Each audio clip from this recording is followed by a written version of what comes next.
YouTube seems like it's experimenting with removing ads from its website. What does that mean for us as creators? We'll talk a little bit about that. Also, many updates to the YouTube platform we're going to discuss, including an update to their mobile app that supposedly keeps people on your content longer, but does it really? We'll talk about that too.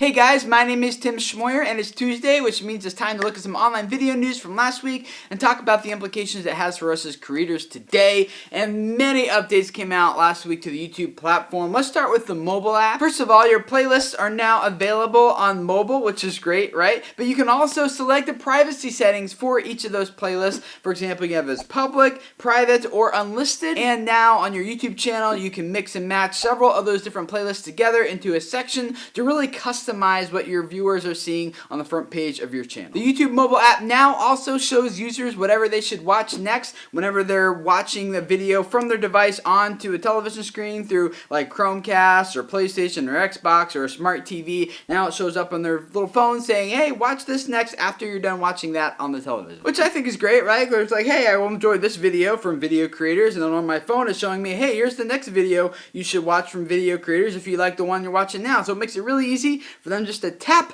and watch the next recommended video, which makes it even more important that you put your videos in the playlist and make that playlist a series so that those videos are more likely to show up together and for the app now to recommend the next video in your playlist series. But perhaps the biggest update to the YouTube mobile app is while watching a video in portrait mode, you can just simply grab that video and drag it down to the bottom corner, and to continue to browse your subscriptions or look at more videos from that channel or search for something else, all while watching that video. And if you happen to be done with watching that video down there, you can just swipe it off to the side and it'll disappear, or you can tap it again and bring it up to full screen. Or if you really want to watch it full screen, you can still just turn your device horizontally and watch it full screen that way. Now, YouTube says this is supposed to help keep viewers on our content longer, and I guess I could see how you could make that argument that if you're watching one video that, you know, a video creator's video and you really like it, and I'm getting towards the end of the video, you want to pick out another one from me to watch next, you could very well do that. But in my viewing habits on watching a mobile, I found that actually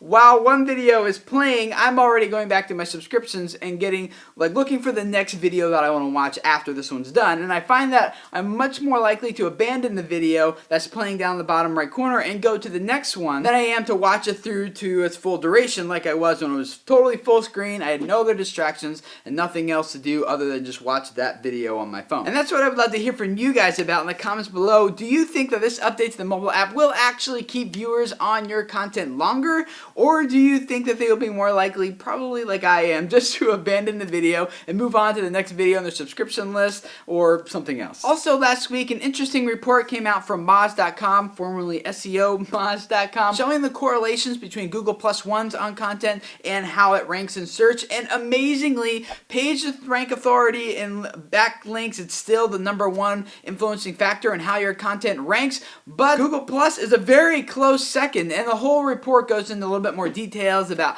why this works and why it's influential, and I definitely recommend you read this if ranking and search is something that's very important for you and your content. But really what it comes down to is this: you guys, if you want your stuff to start ranking well, you really need to be on Google+. Content that is shared in Google+ gets indexed way more quickly. It also gives it a lot more anchor text and things that it can use to rank that content. And I know for me personally here at Video Creators, 44% of my traffic comes from Google+, way far outperforming Facebook. Twitter's kind of a close second, but you know, of all the other social platforms out there, Google Plus is by far dominating for me. So if you're not currently active in Google Plus, I highly recommend that you start getting involved there. You can circle Video Creators and myself personally. Both of the links in my profiles are in the description text below this video because I am fairly active there, and so if you're looking for someone who is, you can start with me.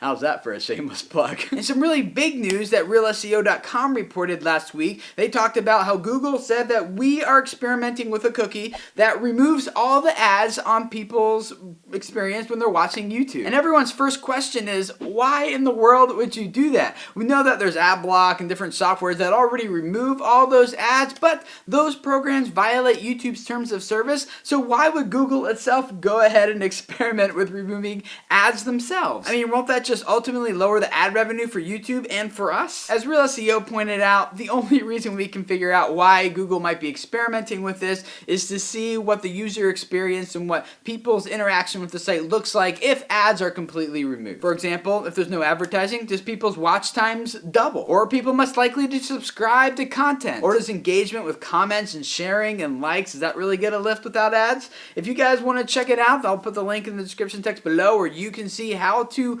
with Google's permission, remove ads from YouTube if that's what you want your viewing experience to be like. Again, guys, this is just another reinforcement for me of why it's so important that our whole business model and where we get our money that makes our content sustainable here on YouTube is not just based on AdSense revenue. And if that's something you want to learn more about, tonight we are having a live Google Plus Hangout on air right here on this channel with the founders of TubeStart, of Patreon, with the director of marketing from the Young Turks, and they're going to be talking about crowdfunding and paid promotional sites and paid YouTube channels and lots of other ways you can monetize your viewers. So that'll be a great discussion. I'm looking forward to learning a lot from those guys. The link to that is in the description text below, or if it's after Tuesday and you missed it, I'll put a link down there where you can watch the full recording of that hangout. Let me give you guys 3 quick stories, and if you're interested in any more details about any of these, check out the links in the description text below. The first one is that Maker Studios bought Blip Studios as like their own website now, where their creators can start publishing their own content. And the question is, what will Maker do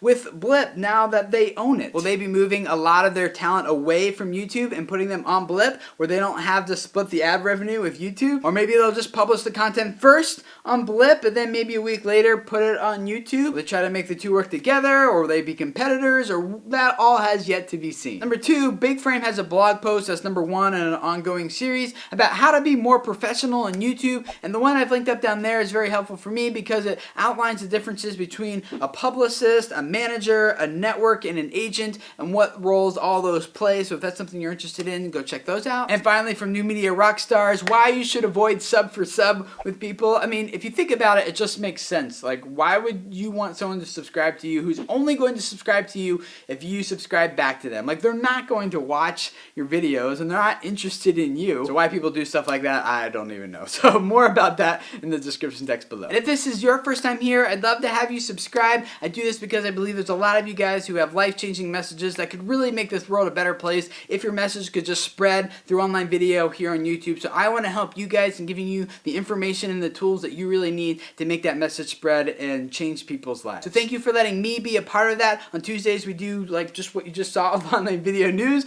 And then on Wednesdays, I give you guys some YouTube tips and tricks and ideas and suggestions. And then on Thursdays, we do some YouTube Q&A, and I just answer your questions, again, just to help you guys spread your message and build your audience and change lives. So subscribe if you're not already, and I will see you guys again tomorrow.